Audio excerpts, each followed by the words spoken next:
ಐತೆ ಟ್ರೈಲರ್ ಆದ್ರೆ ಇಲ್ಲಿ ಬಂದು ನೋಡಿದ್ರೆ ಅಲ್ಸಿದಣ್ಣನು ಕೊಟ್ಟಿಲ್ಲ ಆ ತರ ಅನಿಸ್ತದೆ. ಏನಕ್ಕಂತಂದ್ರೆ ಕನ್ನಡ ಫಿಲ್ಮ್ ನ ಯಾವತ್ತೂ ರಿವ್ಯೂ ಕೊಟ್ಟಾಗ ತುಂಬಾ ಇದ್ರಲ್ಲಿ ಕೊಡ್ತೀನಿ.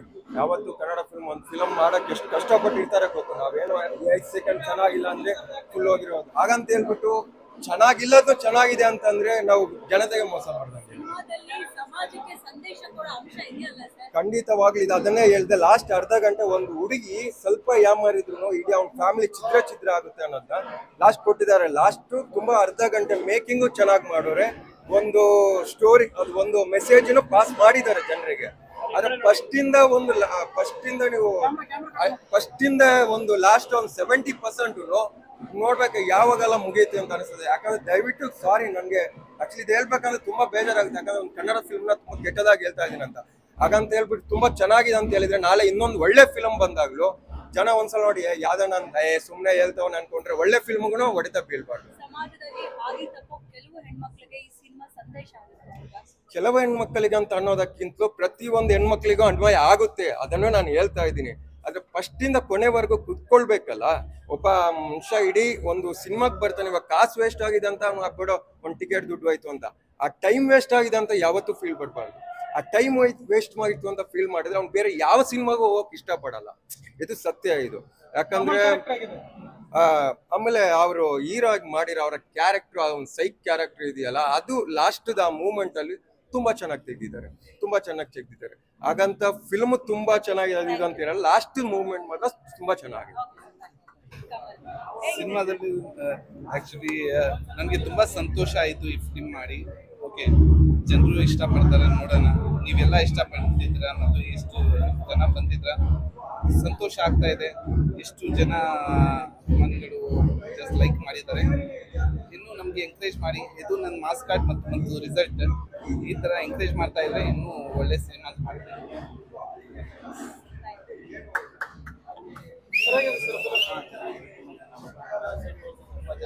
Super movie. Next level movie. Super movie. Super movie. Climax ಅಂತೂ next level ಗುರು.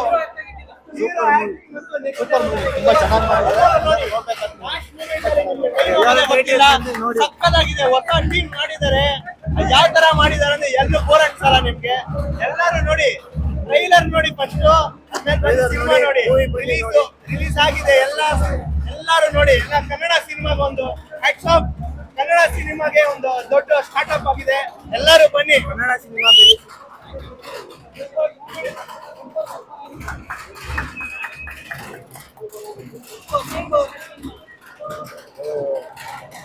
ಇಲ್ಲ. ಯಾಕಂದ್ರೆ ಬರ್ಬೇಕಾದ್ರೆ ಸೂಟ್ ಹಾಕೊಂಬಂದೆ, ಸೂಟ್ ಬಿಚ್ಚಿಡ್ ಹೋಗ್ತಾ ಇದೀನಿ.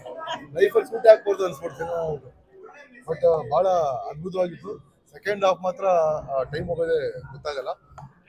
1 ಸೆಕೆಂಡ್ ಸೂಟ್ ಸಿನಿಮಾಗೆ ಒಳ್ಳೇದಾಗ್ಲಿ. All the best.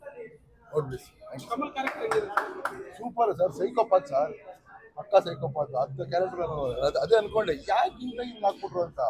ಬಟ್ ಆ ಕ್ಯಾರೆಕ್ಟರ್ ಸೂಟೇಬಲ್ ಕ್ಯಾರೆಕ್ಟರ್, ಪಕ್ಕ ಅದಕ್ಕೊಂದು ಜೀವ ಬಂದಿದೆ. ಬಹಳ ಖುಷಿ.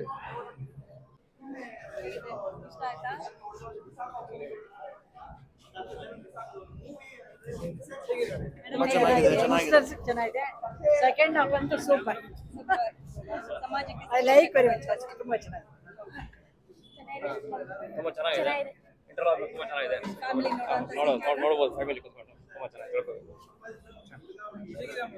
ತುಂಬಾ ಟಫ್ ಸಬ್ಜೆಕ್ಟ್ ನ ತುಂಬಾ ಚೆನ್ನಾಗಿ ಇಂಟರ್ವ್ಯೂಲ್ ಆದ್ಮೇಲೆ ತುಂಬಾ ಚೆನ್ನಾಗಿ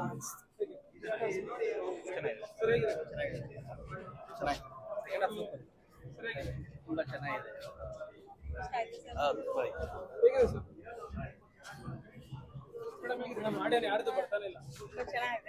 ಎಲ್ಲ ಹೊಸಬ್ರು ಮಾಡ್ತಾ ಇರೋದು.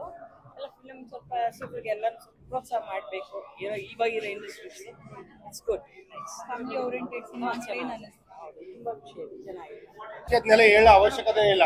2 ಸಿನಿಮಾ 20 ಸಿನಿಮಾ ಎಲ್ಲ ರಿಲೀಸ್ ಆಗಿರೋ ಉದಾಹರಣೆ ಇದೆ. ಬಟ್ ಎಲ್ಲಾ ಸಿನಿಮಾದಲ್ಲೂ ಒಂದು ರೀತಿಲಿ ಒಂದು ಫೈಟಿಂಗ್ ಇರುತ್ತೆ, ಒಂದು ಸೆಕ್ಸ್ ಅನ್ನೋದೊಂದಿರುತ್ತೆ, ರೊಮ್ಯಾನ್ಸ್ ಅನ್ನೋದೊಂದಿರುತ್ತೆ, ಕಡಿ ಬಡಿ ಒಡಿ ಅನ್ನೋದೊಂದಿರುತ್ತೆ.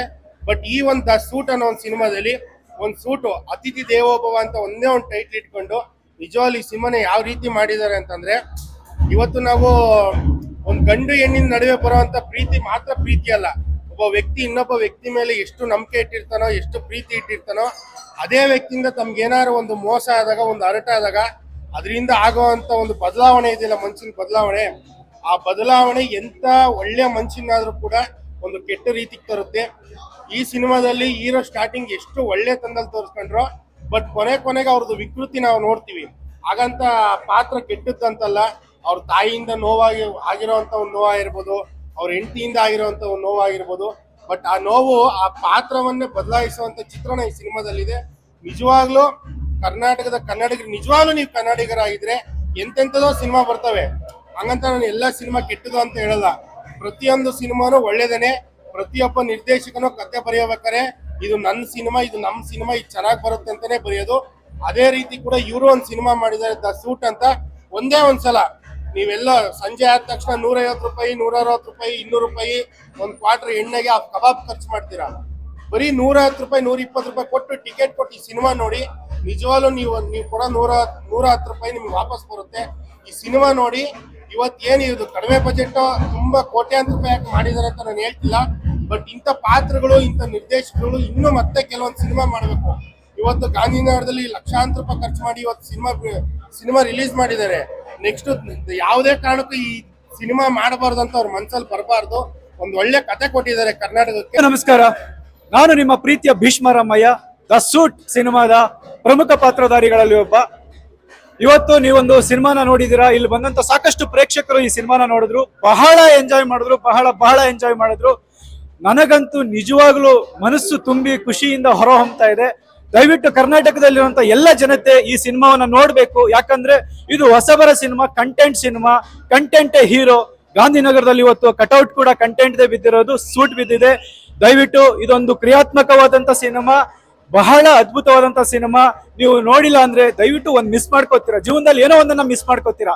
ಹಾಗಾಗಿ ತಮ್ಮೆಲ್ಲರಲ್ಲಿ ನಾನು ಪ್ರಾರ್ಥನೆ ಮಾಡ್ಕೊಳ್ಳೋದಿಷ್ಟೇ, ದಯವಿಟ್ಟು ಕನ್ನಡ ಸಿನಿಮಾವನ್ನ ಪ್ರೋತ್ಸಾಹಿಸಿ, ನಮ್ಮಂತ ಹೊಸ ಪ್ರತಿಭೆಗಳನ್ನ ಪ್ರೋತ್ಸಾಹಿಸಿ.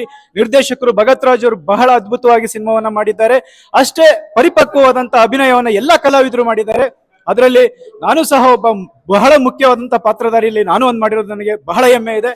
ನನ್ನ ಒಂದು ಬಹುಮುಖ್ಯ ಪಾತ್ರದಲ್ಲಿ ಮೊದಲ ಸಲ ನಾನು ತೆರೆ ಹಂಚ್ಕೊಂಡಿದ್ದೀನಿ. ನನಗೆ ಬಹಳ ಖುಷಿ ಆಯ್ತು.